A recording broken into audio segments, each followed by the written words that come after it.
Hello दोस्तों, कैसे हैं आप सब। दोस्तों, जैसा कि डिस्प्ले पे देख रहे हैं, मैंने लिखा है wave 3 and wave 2 important aspect.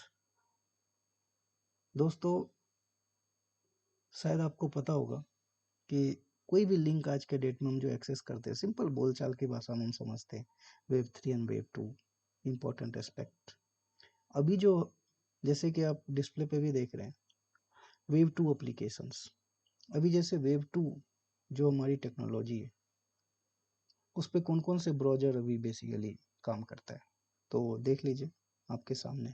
Browser जैसे आपका, आप देख रहे हैं फायरफॉक्स हो गया, क्रोम ब्राउज़र हो गया। उसके बाद स्टोरेज में यदि आप देखेंगे तो गूगल के कुछ स्टोरेज है। वीडियो कॉल्स में आप देखेंगे तो व्हाट्सअप है। सोशल मीडिया में यदि आप देखेंगे तो फेसबुक है, इंस्टाग्राम है। ओएस में देखेंगे तो एप्पल, एंड्रॉयड।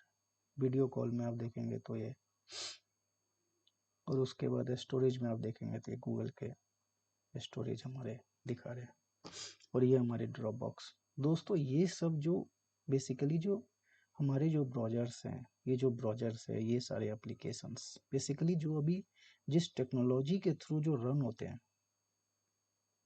वो किस टेक्नोलॉजी पे रन होते हैं, वो हमारे वेव 2.0 पे रन होते हैं। अब इसी के एक्सटेंड आप ये कह सकते हैं, इसका एडवांस वर्जन। इसका एडवांस वर्जन क्या है हमारा, वेव 3। सिंपल बोलचाल की भाषा हम समझ सकते हैं, किसी भी लिंक को जो एक्सेस करते हैं भाया ब्राउज़र, इंटरनेट इंटरनेट के थ्रू किसी भी चीज़ों को जो एक्सेस करते हैं, तो उसको सपोर्ट करता है। कौन सपोर्ट करता है, वेव। तो हम जो टेक्नोलॉजी बेसिकली इसके पीछे वर्क कर रही है, वो टेक्नोलॉजी हमारी वेव 2 है। अब इसी के एडवांस वर्जन के बारे में बात करें तो ये हमारा वेव 3 जो हमारा एडवांस वर्जन। वेव 3 में यदि ब्राउज़र अभी बेसिकली पूरी दुनिया जो है अभी क्रोम ब्राउज़र, फायरफॉक्स और ये सब चीज़ें यूज करती है, तो वो किस एप्लीकेशन पे बेस है, वो हमारे वेव 2 एप्लीकेशन पे बेस्ड। अब जो न्यू टेक्नोलॉजी आ रही है, जो हमारी वेव 3 है, तो आज हम उसी दोनों के बारे में, इम्पोर्टेंट चीज़ों के बारे में जानेंगे। आखिर इस टेक्नोलॉजी के पीछे क्या है, क्या काम करता है, हम आज उसी के बारे में डिस्कस करेंगे। और वेव 3 कितना हद तक बेसिकली हम ये कह सकते हैं कि ये बेटर है, और किस एस्पेक्ट्स में ये बेसिकली अलग है वेव 3 से, और वेव 2 अलग है वेव 3 से, तो उसी के बारे में हम देखेंगे। अभी जैसे वेव 3 पे देखिए, ब्रेव ब्राउज़र जो बेसिकली वेव 3 पे यूज हो रही है, वो ब्रेव IPFS स्टोरेज में यदि आप देखेंगे। उसके बाद एक्सपोर्टिंग वीडियो कॉल में बेसिकली ये यूज करते हैं, एसेंशियल 1 और एस्टिमेट, और उसके बाद स्टेटस यदि मैसेजिंग की बात करेंगे। तो आइए हम बेसिकली उसी के बारे में हम डिस्कस करेंगे।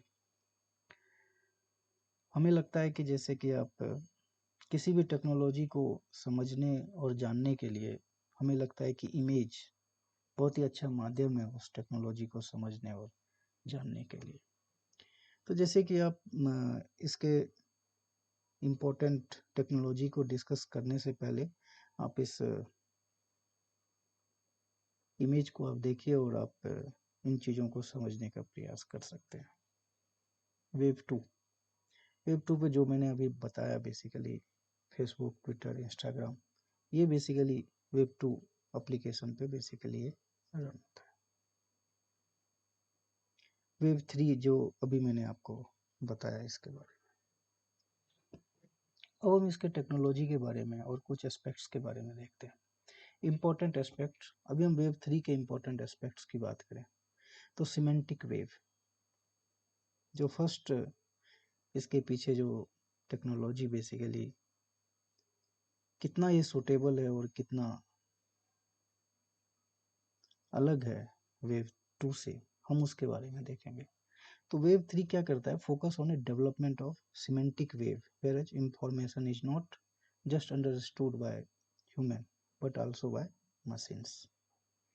तो सबसे पहले यदि वेव 3 की बात करें, तो वेव 3 में क्या अलग है वेव 2 से, ये अलग क्या है दोस्तों, एक तो ह्यूमन बेसिकली आप कोई भी आप कुछ भी आप गूगल ब्राउज़र क्रोम ब्राउज़र के थ्रू आप कोई भी चीज़ें आप ओपन करते हैं, कोई भी लिंक एक्सेस करते हैं, अलग-अलग वेबसाइट्स के लिंक एक्सेस करते हैं, तो वो क्या होता है ह्यूमन रीडेबल होता है। ये क्या है, ये ह्यूमन रीडेबल भी और मशीन रीडेबल भी है। और दूसरे एस्पेक्ट्स की बात करें तो ये क्या है, डिसेंट्रलाइजेशन एंड ब्लॉकचेन। तो बेसिकली जो दोस्तों वेब टेक्नोलॉजी जो वर्क करता है उसके पीछे जो टेक्नोलॉजी है वो क्या है, डिसेंट्रलाइज एंड ब्लॉकचेन, जो इसके इंपॉर्टेंट फीचर्स में आता है। ये क्या कहता है इसके बारे में देखते हैं।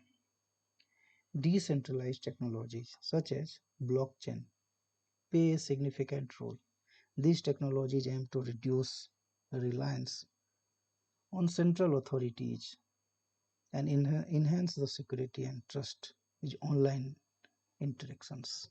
अब आप ये नहीं कह सकते कि जो वेब टू जिस पे क्रोम ब्राउज़र या फायरफॉक्स है वो भी दोस्तों HTTPS की बात करें तो वो हमारा एनक्रिप्टेड है, वो भी सिक्योर है।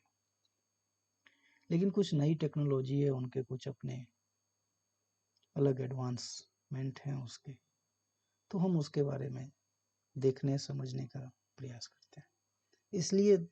इसलिए मैं ये कंपैरिजन में नहीं कर रहा हूँ, बस मैं इंपॉर्टेंट एस्पेक्ट्स के बारे में डिस्कशंस कर रहे हैं। टेक्नोलॉजी के इंपॉर्टेंट एस्पेक्ट्स क्या है, नई टेक्नोलॉजी आती है तो धीरे धीरे उसकी तरफ मूव करते हैं लोग, उसके बारे में जानने और समझने का प्रयास करते हैं, बस वही जानने और समझने का हम लोग प्रयास कर रहे हैं। ब्लॉकचेन, आपको पता है ब्लॉकचेन जो क्रिप्टो करेंसी और बिटकॉइन जो इस ब्लॉकचेन टेक्नोलॉजी का इस्तेमाल करती है, जो डिसेंट्रलाइज नेटवर्क पे काम करता है। और यदि हम उसके बारे और एस्पेक्ट्स की बात करें वेब 3 की, तो अभी हम दोस्तों वेब 3 की बात करें। देखिए important aspects web 3, artificial intelligence AI, ये थोड़ा सा अलग करता है। डिसेंट्रलाइज, ब्लॉकचेन, डिसेंट्रलाइज और ये आर्टिफिशियल इंटेलिजेंस, तो ये थोड़ा सा अलग कंपेयर टू वेब 2 से कंपेयर करें तो थोड़ा सा ये अलग है। तो आर्टिफिशियल इंटेलिजेंस के बारे में वेब 3 के रिगार्डिंग यदि डिस्कस करें तो ये कह रहा है integration of AI and machine learning, ये easily basically increased integration of AI and machine learning, web becomes more intelligent. अब ऐसी बात नहीं है कि वो इंटीग्रेट जो हमारा क्रोम ब्राउज़र या फायरफॉक्स है वो इसने इंटीग्रेटेड नहीं है हमारे AI से, वो भी इंटीग्रेटेड है बट मोर इंटेलिजेंटली ये वर्क करता है।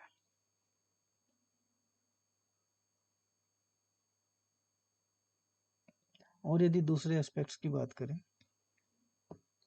तो different application and platforms, the goal is created more seamlessly and connected digital experience. कहने का मतलब है कि आप किसी भी चीज़ों से कनेक्ट होते हैं, आप जैसे कि किसी भी डिजिटल एस्पेक्ट से आप कनेक्ट होते हैं, ब्लूटूथ से कनेक्ट होते हैं, नेट से कनेक्ट होते हैं। अब इंटरनेट ब्राउज़र जो है आपका इंटरनेट से कनेक्ट होता है, अलग अलग चीज़ों से आप कनेक्ट कर सकते हैं, उसके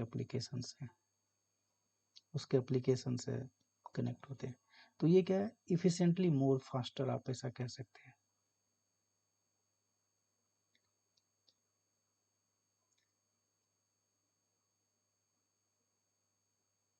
तो ये बिल्कुल ही थोड़ा सा एप्लीकेशन एंड प्लेटफॉर्म वाइज यदि आप इसके बारे में डिस्कस करेंगे, the goal is create more seamless and connected digital experience, improve interoperability की यदि बात करें तो ये थोड़े से इम्प्रूव्ड है कंपेयर टू वेब 2 से बात करें तो।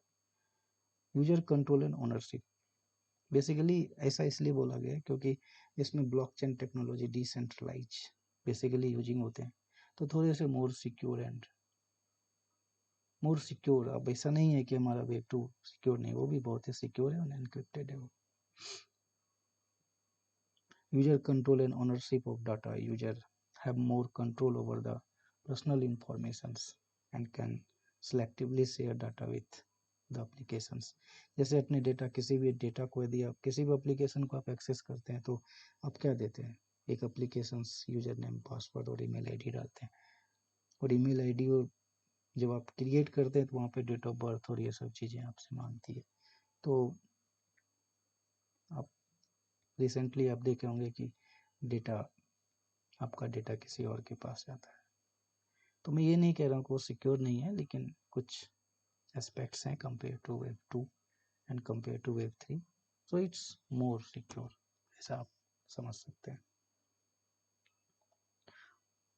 अब यदि हम इम्पोर्टेंट एस्पेक्ट वेब 2 की बात करें, तो अभी देखिए वेब 2 की यदि बात करें तो user generated content, user generated content web 2। अभी देखिए वेब 2 ये क्या है, this era is marked by the user generated content, social media platform, blogs, wikis became popular, enabling users to create and share content easily। क्योंकि अभी तक हम लोग वेब 2 पे ही यूज कर रहे हैं ना, अभी आप क्रोम ब्राउजर, फायरफॉक्स यूज करते हैं तो उसी वेब 2 टेक्नोलॉजी पे ही वो बेसिकली वर्क करता है, डे टू डे हम लोग वही यूज करते हैं। इंटरेक्टिविटी एंड कोलेबोरेशंस, वेब 2 की यदि बात करें तो इंक्रीज, हमें लगता है मैंने आपको पहले ही इसके बारे में दिखा है, increase emphasise the interactive and collaboration, user could comment on shares, remix content, social networking platform like Facebook and Twitter gained prominence। तो ये सारी चीज़ें प्रोमिनेंस, तो ये सब चीज़ें जनरली हम लोग डे टू डे यही यूज करते हैं, ट्विटर, इंस्टाग्राम, फेसबुक। तो बेसिकली वो सारे जो हमारे वेब 2 टेक्नोलॉजी पे बेसिकली वर्क करता है। और भी यदि बात करें तो रिच यूजर एक्सपीरियंस, ये रिच यूजर एक्सपीरियंस इसलिए है क्योंकि हम लोग इसे, हमें लगता है 15-20 साल से हम यूज कर रहे हैं इसको। Improve user interface and experience, rich internet applications, technologies like AJAX allow to more dynamic and responsive web pages. तो बेसिकली अभी तक जो है ना, हम लोग अभी वेब 3 यूज नहीं कर रहे हैं, इसीलिए ये रेस्पॉन्सिव हमें नहीं लग रहा है, जब यूज करने लेंगे तो ये रेस्पॉन्सिव हो जाएगा। क्लाउड कंप्यूटिंग, क्लाउड कंप्यूटिंग, अभी आप अब जैसे यूजर डेटा, कोई भी एप्लीकेशन सब यदि हम क्लाउड के थ्रू कोई किसी भी सर्वर पे यदि कोई भी एप्लीकेशन डिप्लॉय करते हैं, फिर चाहे वो गूगल का एप्लीकेशन हो, फिर चाहे वो कोई भी एप्लीकेशन हो, अपाचे वेब सर्वर है जिस पे हम लोग एप्लीकेशंस डिप्लॉय करते हैं और ब्राउज़र के थ्रू उसको एक्सेस करते हैं। तो इसी के बारे में, emerging the cloud based services, applications, data storage, move to cloud, enabling greater accessibility and scalability. तो ऐसी बात नहीं है ना, enabling greater accessibility and scalability हमारे वेब 3 के पास नहीं होगी, वो सारी चीज़ें होगी जब तक हम लोग यूज नहीं करें। और इसके एग्जांपल्स, वेब 2 के एग्जांपल जिस पे बेसिकली अब देखिए YouTube, blogging platform, Wikipedia, Twitter, Facebook, Instagram, ये सारे एप्लीकेशंस में बेसिकली हम लोग एक्सेस करते हैं वाया इंटरनेट, थ्रू ब्राउजर्स या एप्लीकेशंस, थ्रू मोबाइल्स हम लोग बेसिकली यूज करते हैं।